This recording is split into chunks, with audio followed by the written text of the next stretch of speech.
One signature, that's all it took to seal the fate of an entire nation. Thousands of lives on the line, erased with the flick of a pen. And the king who signed it? He had no idea his own queen was one of them.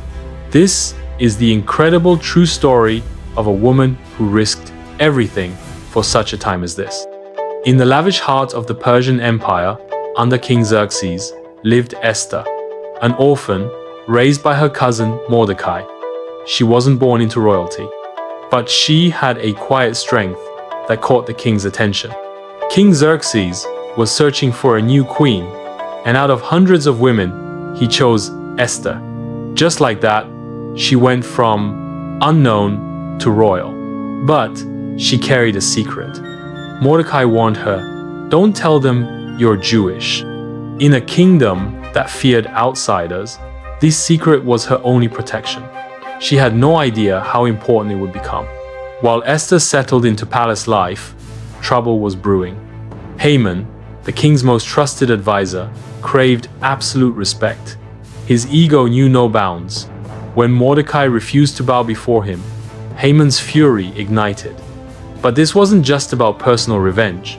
Haman's hatred ran deeper, targeting Mordecai's entire people. He spun a web of lies for the king, his voice dripping with malice as he declared, "There is a certain people, scattered throughout your kingdom, whose laws are different. They do not obey the king. It is not in the king's interest to tolerate them."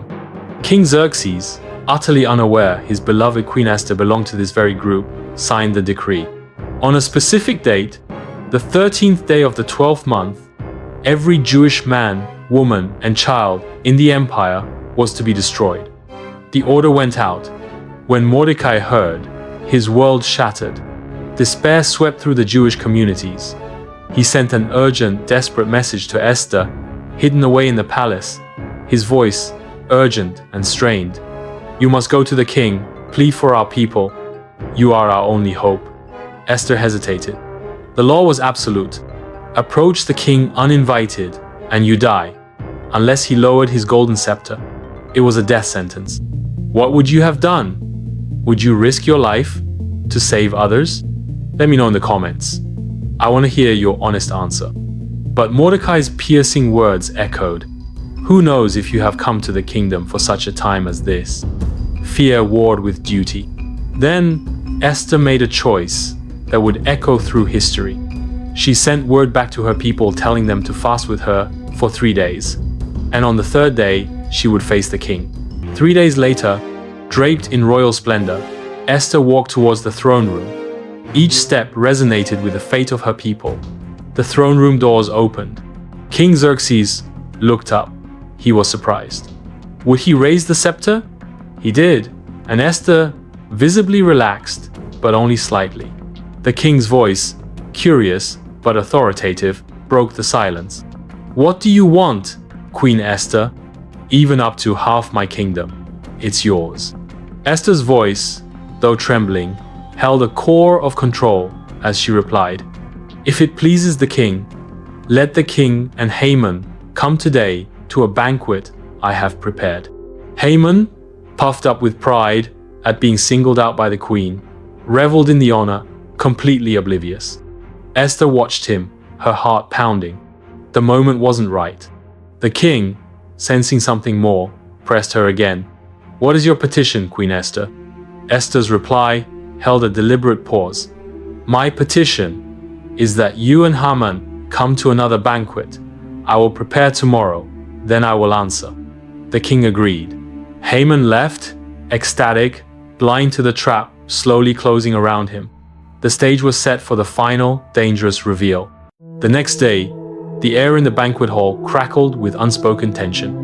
Esther had played her hand carefully. Now, it was time. The king asked once more, "What is your request, Queen Esther?" Esther took a deep breath, her voice steady, powerful, and full of emotion as she declared, "If I have found favor in your sight, O king, and if it pleases the king, let my life be granted me, and my people also, for we have been sold, I and my people, to be destroyed, killed, and annihilated." King Xerxes looked stunned, then furious. He stood up, demanding, "Who is he? Where is the man who would dare do such a thing?" Esther turned, pointing directly at a now terrified Haman, her voice ringing with conviction. "The adversary and enemy is this wicked Haman." Haman's face fell in shock and terror. The king exploded in rage. Guards seized Haman immediately. The truth detonated in the room. Haman's world collapsed. In an instant, his fate was sealed. The king's fury was absolute. The wicked plot was exposed, and the mastermind would pay the ultimate price. Esther's breathtaking courage had turned the tide. The decree of death was overturned. Haman's plot was defeated instead of the people he hated. Mordecai was elevated to a position of honor, and across the empire, despair turned into joyous celebration. What seemed like certain doom became a defining victory, a testament to faith, bravery, and standing up against evil, even when the odds seem impossible. Esther's story shouts across centuries. Sometimes you are placed exactly where you need to be, perhaps unknowingly prepared for such a time as this. Esther chose courage when fear screamed loudest.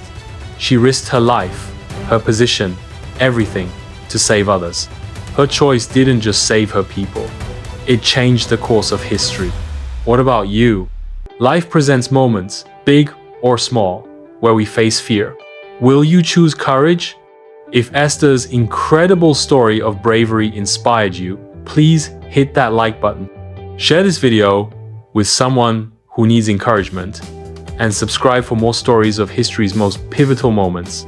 And if you want to explore another story of defying impossible odds, check out my video From the Pit to the Palace right here. Thanks for watching. Remember, your courage counts.